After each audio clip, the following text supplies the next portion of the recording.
오늘의 이야기를 시작하겠습니다. 이야기하는 밤. 나는 20살이 되기 전에 부모님을 모두 잃었습니다.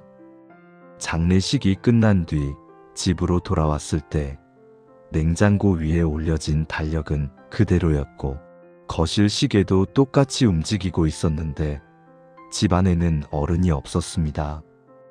그날 이후로 집은 공간이 아니라 빈 껍데기처럼 느껴졌습니다.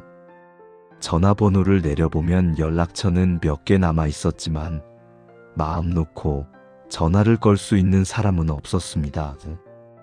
고모가 있긴 했지만 고모의 전화는 늘 안부보다 한숨이 먼저였고 가끔은 돈 이야기가 따라붙었습니다. 몇 번을 겪고 나니 나도 모르게 거리를 두게 되었습니다. 그렇게 나는 가족이라는 단어를 조용히 접어두고 살았습니다. 대학에 들어갈 때까지는 공부가 도피처였습니다. 장학금을 받았고 등록금은 어떻게든 해결했습니다. 하지만 생활비는 숫자로 계산되는 문제였습니다. 월세, 공과금, 교통비, 식비. 매달 통장 잔고를 확인할 때마다 숨이 조금씩 얕아졌습니다. 그래서 학교와는 버스로 20정거장쯤 떨어진 동네 반지하를 얻었습니다. 대학가보다 절반 가까이 쌌습니다. 창문은 길가와 비슷한 높이였고 비 오는 날이면 습한 냄새가 올라왔습니다. 그래도 괜찮다고 생각했습니다. 살 수만 있다면 어디든 괜찮았습니다. 1층에 집주인 할머니가 살고 계셨습니다. 처음 계약하던 날부터 목소리가 컸습니다. 젊은 놈이 공부는 제대로 하는 거야? 나는 그때도 고개만 끄덕였습니다. 그 뒤로 주말만 되면 문을 두드리는 소리가 났습니다. 쿵, 쿵. 2번이면 충분한데 꼭 3번, 4번을 두드리셨습니다. 아직도 자! 해가 중천인데! 전날 새벽까지 과제를 하다가 겨우 잠들었을 때도 예외는 없었습니다. 눈을 감은 채로 이를 악물었습니다. 배달 음식을 시키면 또 귀신같이 아셨습니다. 젊은 놈이 맨날 배달이야! 밥 좀 해먹어! 그 말이 잔소리인지 걱정인지 구분하기 싫었습니다. 가끔은 작은 반찬통이 문 앞에 놓여 있었습니다. 많이 했으니까 가져가. 말은 툭툭 던지듯 했지만 뚜껑을 열면 장조림이 가지런히 담겨 있었습니다. 나는 그게 더 싫었습니다. 괜히 마음이 흔들리는 게 싫었습니다. 세상에 기댈 곳 하나 없다고 생각하며 버티고 있었는데 집에서도 편하지 않다는 게 더 버거웠습니다. 그래서 다짐했습니다. 졸업하면, 취직하면 여기서 벗어나겠다고. 대학 과제와 취업 준비, 그리고 아르바이트를 병행하며 하루를 쪼개 썼습니다. 새벽에 귀가하고 아침 수업에 맞춰 다시 나갔습니다. 숨이 턱까지 차오르는 날도 많았습니다. 눈앞이 잠깐씩 흐려질 때도 있었지만 멈출 수 없었습니다. 멈추면 무너질 것 같았습니다. 그해 겨울은 유난히 추웠습니다. 바닥에서 올라오는 냉기가 이불을 뚫고 올라왔고 자고 일어나면 목이 칼칼했습니다. 처음엔 그냥 감기라고 생각했습니다. 몸이 조금 무거운 정도였습니다. 하루쯤 푹 자면 나을 거라 믿었습니다. 그런데 열이 내려가지 않았습니다. 밤이 되면 온몸이 쑤셨고 이불 속에서 식은땀이 났습니다. 물을 마시려고 몸을 일으키면 세상이 한 번씩 기울었습니다. 휴대폰을 들었다가도 팔에 힘이 풀려 떨어뜨렸습니다. 병원에 가야 하나 생각했지만 계산이 먼저 떠올랐습니다. 진료비, 약가, 하루 알바 빠지면 줄어드는 시급. 며칠만 버티자고 생각했습니다. 괜히 병원에 가서 돈 쓰지 말자고 젊은데 설마 큰일 나겠냐고 스스로를 달랬습니다. 그렇게 이틀이 지났습니다. 시간 감각이 흐려졌고 낮인지 밤인지 분간이 잘 되지 않았습니다. 방 안은 조용했는데 귀에서는 자꾸 웅웅거리는 소리가 났습니다. 문을 두드리는 소리가 어렴풋이 들렸던 것 같습니다. 꿈이었는지 현실이었는지 모릅니다. 누군가 소리치는 것 같았지만 몸을 움직일 수 없었습니다. 다시 눈을 떴을 때는 천장이 달랐습니다. 형광등이 너무 밝았고 약 냄새가 코를 찔렀습니다. 병원이었습니다. 옆에서 고함이 들렸습니다. 아픈 놈이 병원도 안 가고 버텨. 그러다 죽는 거야. 집주인 할머니였습니다. 나는 상황을 이해하지 못한 채 누워 있었습니다. 간호사가 조용히 말해 주었습니다. 할머니가 나를 업고 병원으로 들어오셨다고.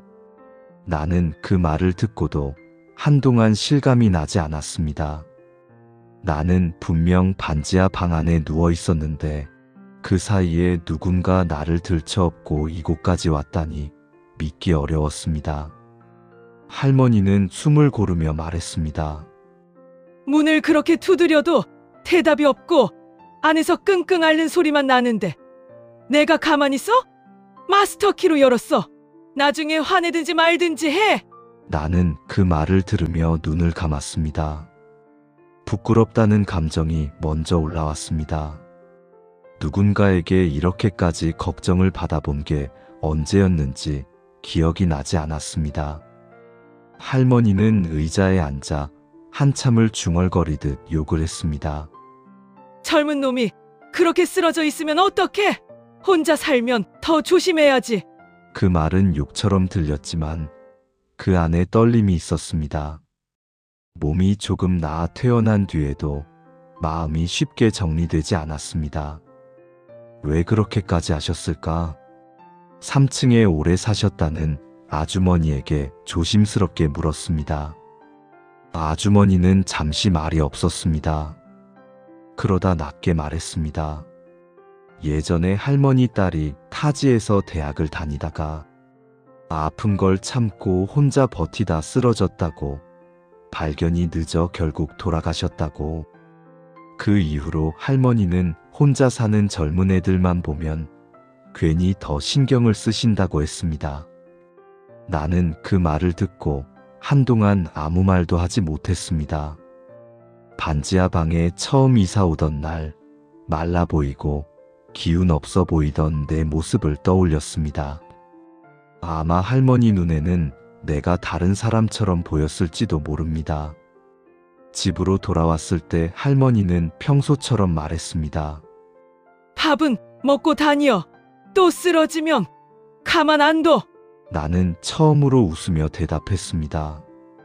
네, 알겠습니다. 그 말이 이상하게 어렵게 느껴졌습니다. 네, 라는 한 글자가 목에 걸린 것처럼 쉽게 나오지 않았습니다.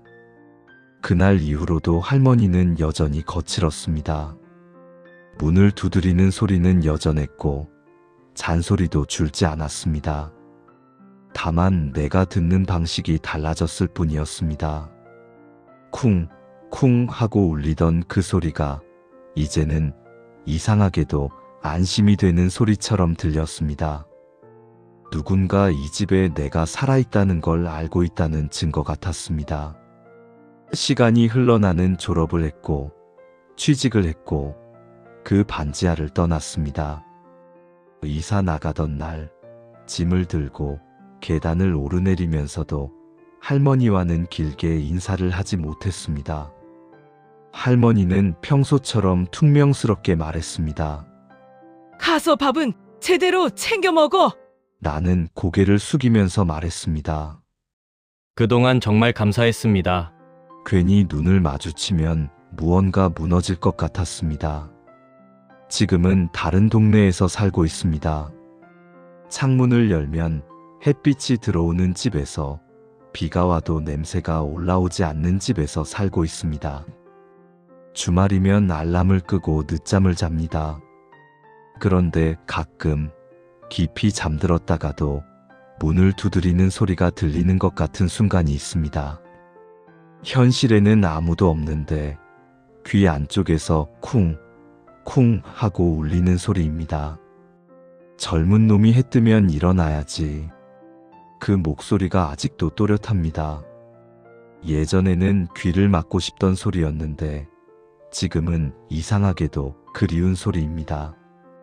그 소리가 들리면 나는 괜히 눈을 뜹니다. 한동안 천장을 바라보다가 숨을 고릅니다. 그 겨울 병원 복도에서 할머니가 숨을 몰아쉬며 서 있던 모습이 떠오릅니다. 작은 몸으로 나를 업고 뛰어왔다는 말을 듣던 순간 믿기지 않아 멍하니 누워있던 내 모습도 함께 떠오릅니다. 나는 그때 아무 말도 하지 못했습니다. 고맙다는 말도 미안하다는 말도 제대로 하지 못했습니다. 요즘 가끔 생각합니다. 그 반지하 문을 다시 두드려 보면 어떨까 하고 문을 열고 나오시며 또 퉁명스럽게 말씀하시겠지요. 왜 왔어? 이 녀석아! 그 상상을 하다가 나는 조용히 웃습니다. 아직도 누군가 문을 두드리는 소리가 들리면 나는 괜히 서둘러 일어납니다. 그리고 속으로 중얼거립니다. 괜찮아요. 저 살아 있습니다. 그 말은 그 겨울에 끝내 하지 못했던 말이기도 합니다. 이 이야기가 당신의 밤에 잠시 머물렀다면 그걸로 충분합니다. 좋아요와 구독은 저에게 큰 힘이 됩니다.